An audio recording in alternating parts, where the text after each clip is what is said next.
کو نوچنا اس میں کوئی بری بات نہیں ہے، ٹھیک، فی نفسی اس میں کوئی بری بات نہیں ہے، لیکن نبی کریم صلی اللہ تعالی علیہ وسلم نے جو منع فرمایا ہے اس کے لیے ٹھیک۔ اچھا، اس کوئی کی حکمت کو مد نظر رکھا جائے گا۔ عام ہو جانے کی وجہ سے بھی اس کے جواز کے لیے فقہا کہہ دیتے ہیں کہ چونکہ عام بہت ہو گیا ہے تو اب وہ اسے بلوہ عام کہتے ہیں، اسے الفاظ کیا کہتے ہیں؟ اس کے اندر عموم بلوہ جو ہے، عموم بلوہ، ہاں نہیں اس کے میں وضاحت کر دوں کہ عموم بلوہ کے بھی اصول ہیں۔ اگر کسی مسئلے کے بارے میں رسول اللہ صلی اللہ علیہ وسلم کے نص وارد ہو جائے یا قرآن مجید کی نص وارد ہو جائے تو عموم بلوہ جو ہے اس کو ختم نہیں کر سکتا، ٹھیک ہے، مثلا نص کی صورت میں، ہاں جیسے کہ سود ہے، اب بہت عام ہے، ہاں، لیکن اسے جواز نہیں کیا جا سکتا، جواز جائز نہیں کیا جا سکتا، ٹھیک ہے، تو ہاں البتہ اتنا ضرور ہوتا ہے کہ عموم بلوہ کی وجہ سے نص کی تخصیص کر دی جاتی ہے۔ ٹھیک، ایک عموم اس میں پایا جاتا تھا، جس طرح کہ نبی کریم صلی اللہ علیہ وسلم نے فرمایا کہ ایک مثال میں آپ کو دیتا ہوں، نہا رسول اللہ صلی اللہ علیہ وسلم ان قفیز الطحانی، کہ نبی کریم صلی اللہ علیہ وسلم نے چکی کے اس کے پیپے کے لیے منع فرمایا، چکی کے برتن والے کے لیے منع فرمایا۔ اس کا یہ صورت ہوا کرتی تھی کہ جب چکی پیسنے والا آٹا پیسا کرتا تھا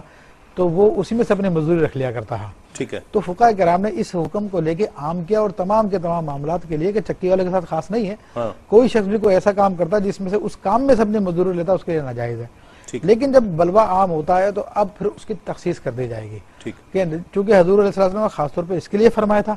تو اسی تک محدود رکھا جائے، باقیوں کے اندر بلوے کی وجہ سے اجازت دی جائے گی۔ اسی طرح کسی حدیث میں کوئی ایسا معاملہ جو عموم کے طور پہ ہوتا ہے لیکن اگر وہاں پر کوئی تخصیص کی وجہ پائی جاتی ہے تو امت کو مشکل سے بچانے کے لیے پھر اس میں تخصیص کرنا جائز۔ اچھا، میری اس میں ایک سوال ہے ایک طالب علم کی حیثیت سے کہ ایک عام تاثر،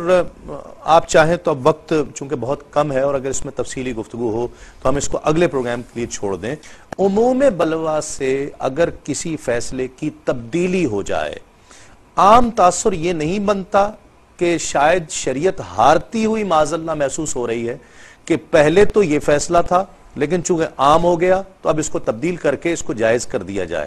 تو ایک عام تاثر ایک عام شخص پر یہ پڑتا ہے کہ شاید شریعت معاذ اللہ ہارتی ہوئی محسوس ہو رہی ہے۔ دیکھیں، اس میں وضاحت کروں کہ عموم بلوہ اتنا مشکل مسئلہ ہے کہ میں یا اور کوئی 8-10 عالم اس کے بارے میں مل کے فیصلہ نہیں کر سکتے، ٹھیک ہے، پھر عموم بلوہ کا بھی میں نے عرض کیا ہے کہ اس کے اندر وہ شریعت کے حکم کو منسوخ نہیں کر سکتا، شریعت کا حکم اپنے جگہ پہ برقرار رہتا ہے، ہاں البتہ اس کے لیے کچھ اور جس کی گنجائشیں ہوتی ہیں اس کے حساب سے، جس طرح کہ میں آپ کو عرض کروں کہ سیدنا عمر فاروق رضی اللہ تعالیٰ کے زمانے میں جب قحط پڑا تو بہت سارے لوگ چوریاں کرنے لگے،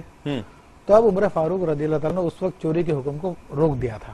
ہاتھ کاٹنے کو، اب تو لوگ مجبور ہو گئے تھے نا، ٹھیک ہے، ایسی ضرورت پیش آ گئی تھی، بھوک سے مر جاتے ورنہ، ٹھیک، تو اب یہ حالات کے مطابق حکم تبدیل ہوتا ہے، اس کے لیے بھی باقاعدہ اصول ہے، اگر موقع ملا تو ہم اس پہ بھی پروگرام کریں گے، بالکل بات کریں گے۔ بہت شکریہ آپ کا علامہ مفتی محمد ابوبکر صدیق صاحب، ڈاکٹر محمد حنیف سعید صاحب، آپ کا بہت شکریہ، آپ دونوں احباب تشریف لائے تو ہم پروگرام پر گفتگو موضوع پر کر پائے ہیں۔